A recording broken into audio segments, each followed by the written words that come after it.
Psalm 28 verses 6 and 7 say, "Blessed be the Lord, because he has heard the voice of my supplication. The Lord is my strength and my shield. My heart trusts in him, and I am helped. Therefore my heart exults, and with song I shall thank him."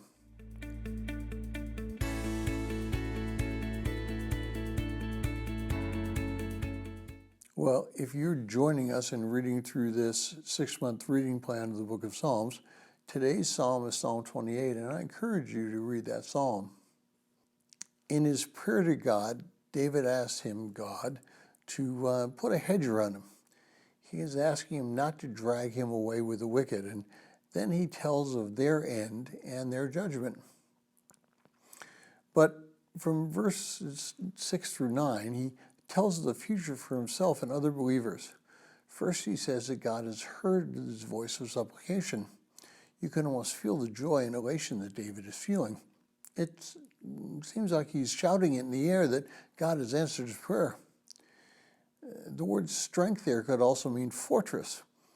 Now, if you ever go to Europe and plan to spend some time there looking at some of the castles and some of the walled cities. In Germany, the oldest walled city is called Rothenburg, and as you pass through the gates of this town, you will see the enormous thickness of the walls. These walls were meant to protect and to hide those who may be being attacked. This is the same picture that David wants to project when he says that the Lord is his strength. As we walk through our day-to-day lives, struggles sometimes seem to envelop us.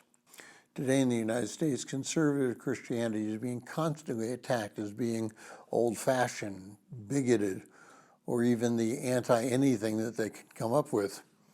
Religious institutions are being attacked, and while there's a lip service being paid to faith, it's only a faith that is neutralized and not acceptable.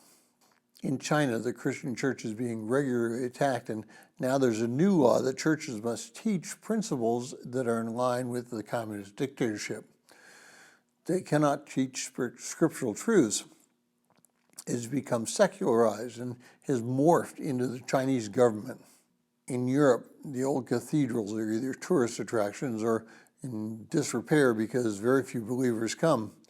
They've become secularized religion, and therefore it's just something to do as out of habit, not a lifestyle. But we can be protected because God is our shield. As we place ourselves behind God's shield, we will be protected from the arrows which are regularly shot at us. In addition, when we are protected and we recognize that protection, we begin to trust God more, and we exalt in knowing him and thanking him. He is the saving defense of those who are anointed, and he is our inheritance. We need to begin to act like that. And if you would like a PDF copy of this entire reading plan, please send an email to phineasjacobus@runningtohim.net.